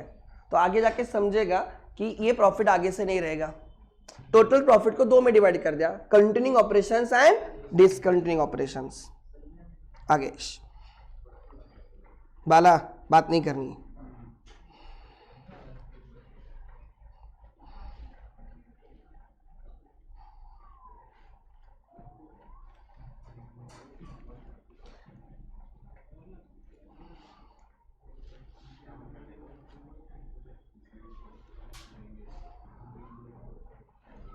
हाँ आ गया। क्या लिखा है पढ़ो, आशीष ध्यान दे। Segment information, segment information, the group has 4 principal operating and reporting segments, 4 है। कौन कौन से? Oil to chemical, oil to gas, retail and digital services. पहले अगर लास्ट ईयर की बैलेंस शीट देखोगे ना तो उसमें फाइनेंशियल सर्विसेज भी रहेगा, बट वो फाइनेंशियल सर्विसेज क्या हो गया, डिसकंटिन्यू। वो जो इंफॉर्मेशन आई होगी ना वो फाइनेंशियल सर्विसेज की होगी, क्योंकि लास्ट ईयर में ही क्या हुआ है, उसको डिसकंटिन्यू किया है। ध्यान देना मैडम, देखो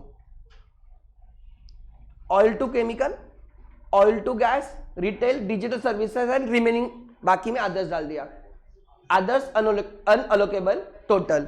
मैडम एक है सेगमेंट रेवेन्यू, दूसरा है सेगमेंट रिजर्व मतलब प्रॉफिट। अरे ऐसा ना, तो सेगमेंट असेट्स वगैरह दिखा होंगे, समझ में आ रहा है क्या? तो मैडम ये है AS 17 के हिसाब से। किसके हिसाब से?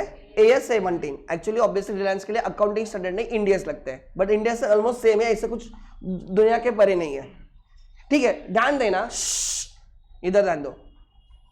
क्या मैं अगर कल जाके रिटेल सेगमेंट कंपनी डिसाइड करती है कि इसको क्या करना है, डिस्पोज ऑफ करना है बाय वे ऑफ डीमर्जर, क्या रिटेल सेगमेंट को वो डिस्पोज ऑफ करते बाय वे ऑफ डीमर्जर? कर भी सकते, समझ में आ रहा है? कर भी सकते हैं। तो तुम मुझे बोलो उस केस में मुझे बोलो क्या वो डिसकंटिन्यूइंग ऑपरेशन माना जाएगा? Yes, because it is reportable segment under AS 17।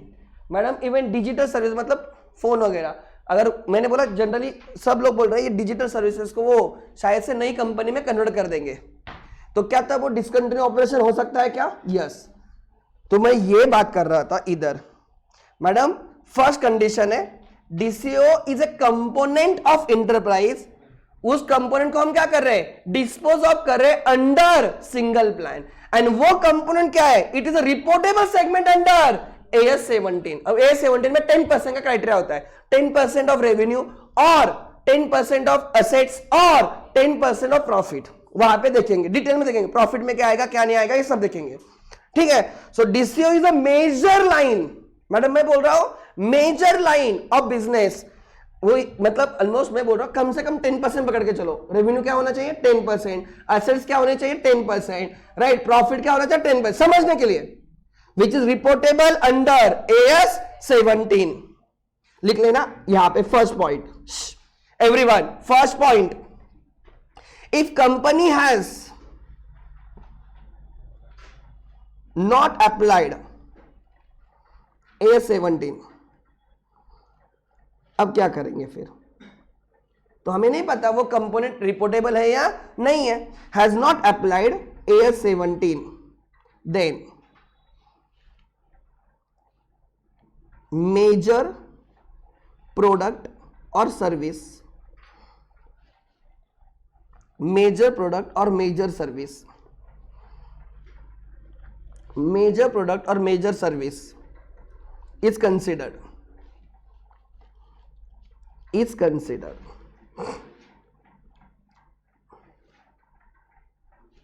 in this point।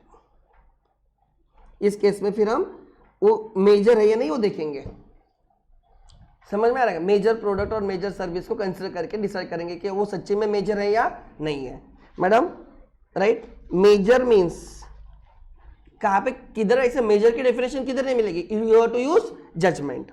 Major means substantial, use judgement. Major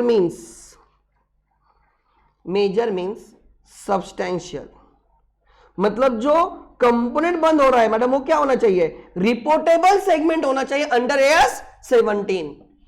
अगर सर हम AS17 लगा ही नहीं रहे तो वो सब्सटेंशियल, समझ में आ रहा है, कंपोनेंट होना चाहिए। जैसे मैंने बोला डीजल कार्स को बंद कर दिया, क्या तुम्हें लगता है कि डीजल कार उनका पहले सब्सटेंशियल कंपोनेंट होगा, obviously yes.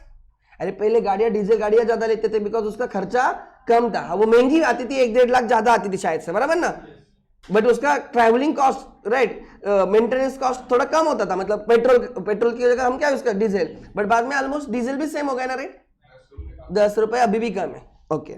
Major means substantial, right, that is use judgement. अब उसमें आपको जजमेंट यूज करना पड़ेगा, use judgement. In simple word अगर मुझे कोई बोलता है तो मैं बोलूंगा कंपनी का वो 10% और मोर का हिस्सा होना चाहिए,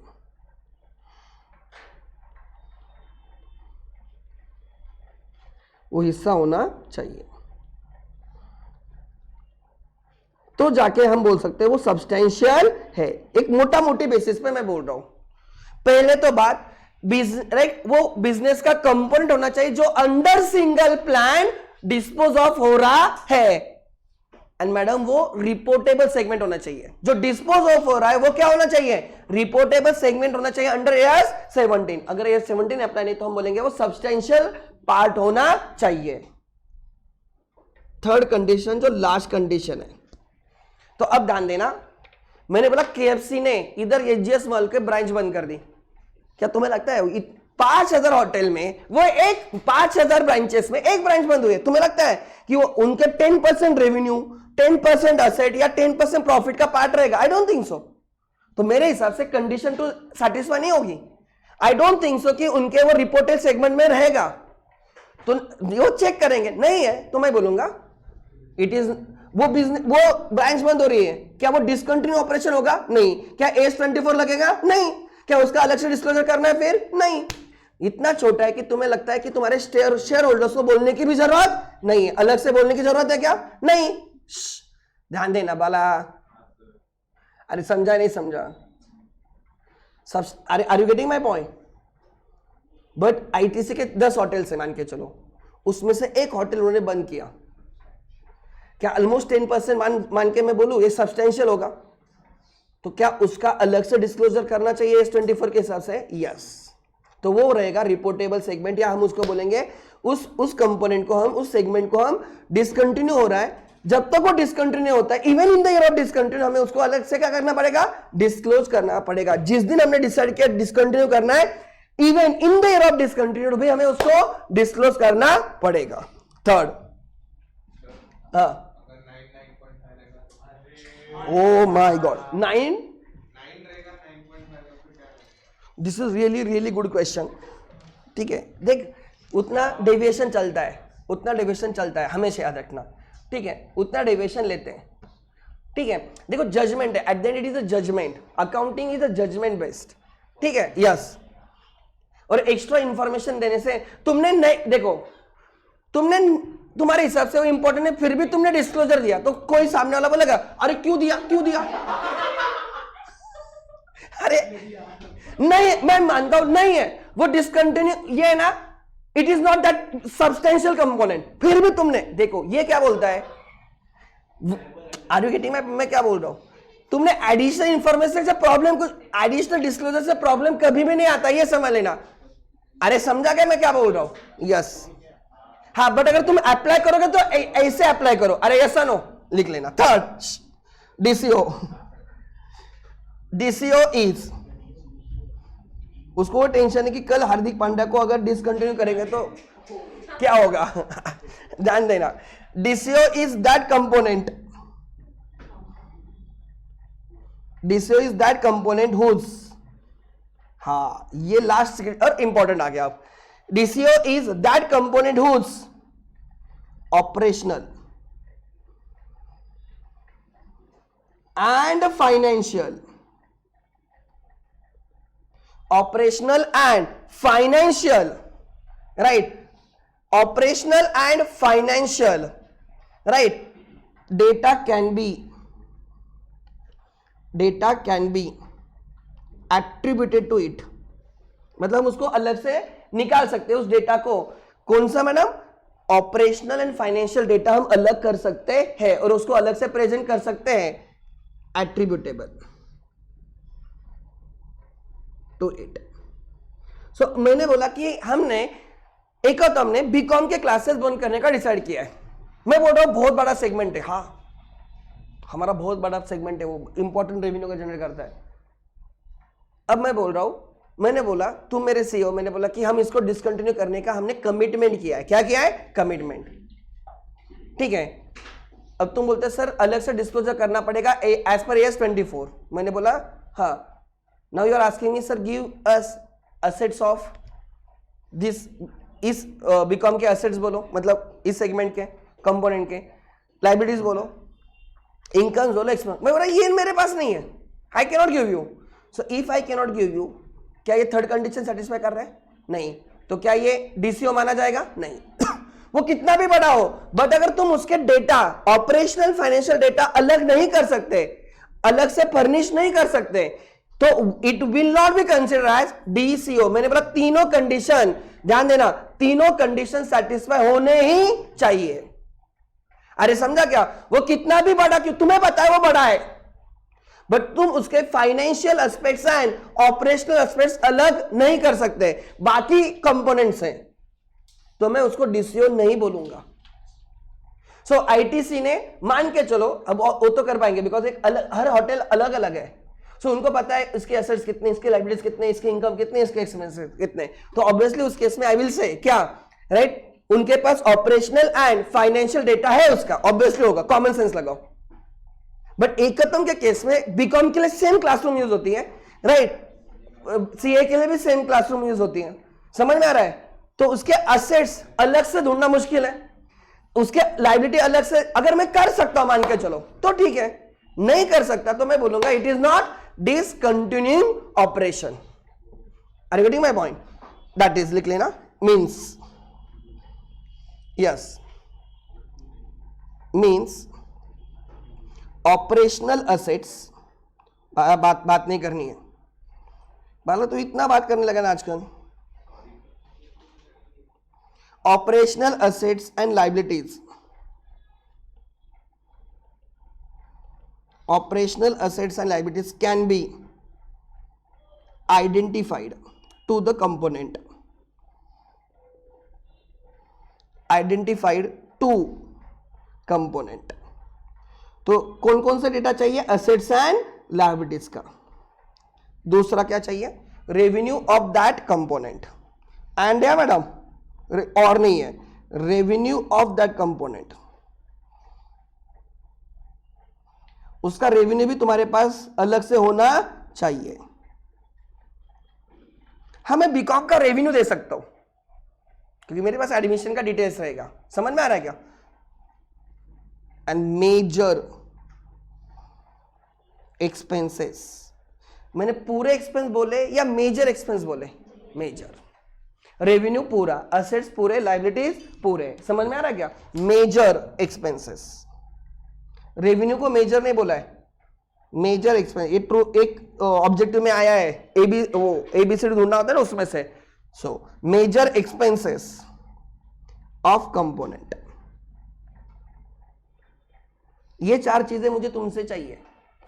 असेट चाहिए, लायबिलिटी चाहिए, इनकम चाहिए और मेजर एक्सपेंसेस चाहिए। अगर ये चार चीजें तुम मुझे अलग से उस कंपोनेंट के लिए दे सकते हो तो मैं बोलूंगा कि वो डीसीओ है as per para 3 of as 24। And अगर वो बंद हो रहा है तो उसको हम अलग से डिस्क्लोज करेंगे।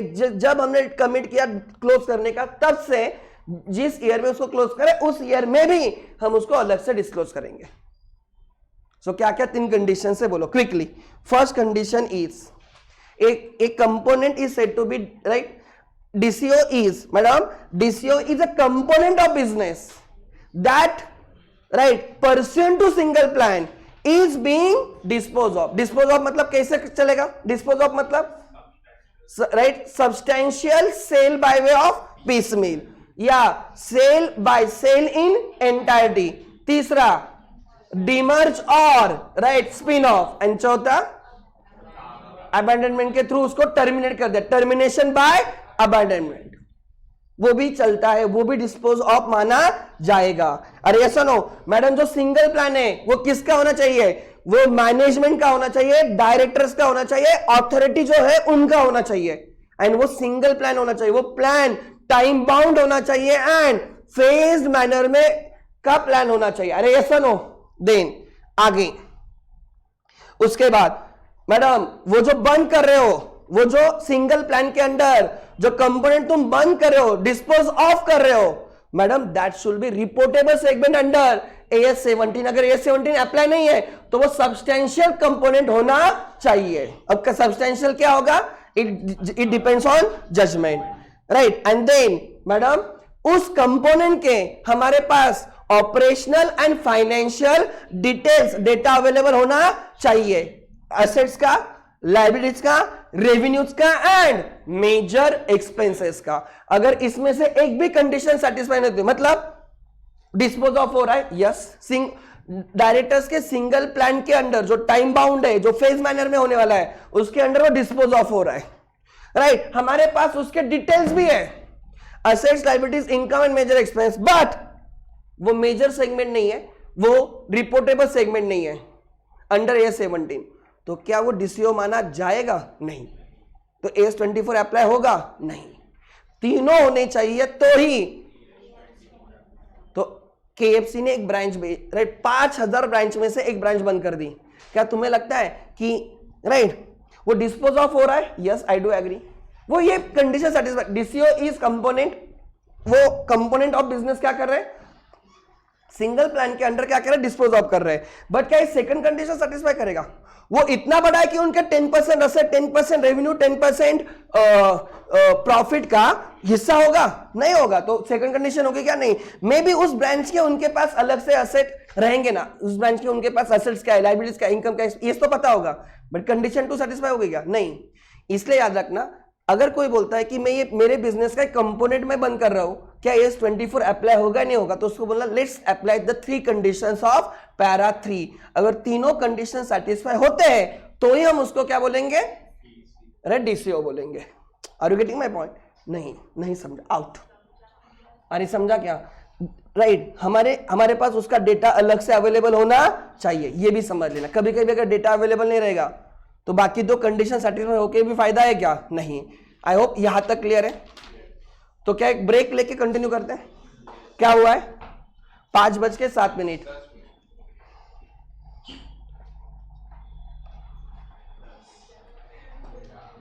5:25 को स्टार्ट करते हैं। बड़े बाला तुम लोग टाइम में नहीं आते, टाइम वेस्ट होता है। यस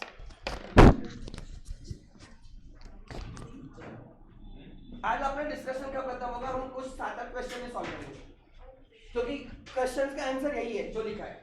चलो जाकर, ठीक है, यही आंसर ही लिख के दिए मैं, अब धीरे धीरे क्वेश्चन बोलूंगा तुम लोगों को। अरे मैडम नहीं समझा, आउट।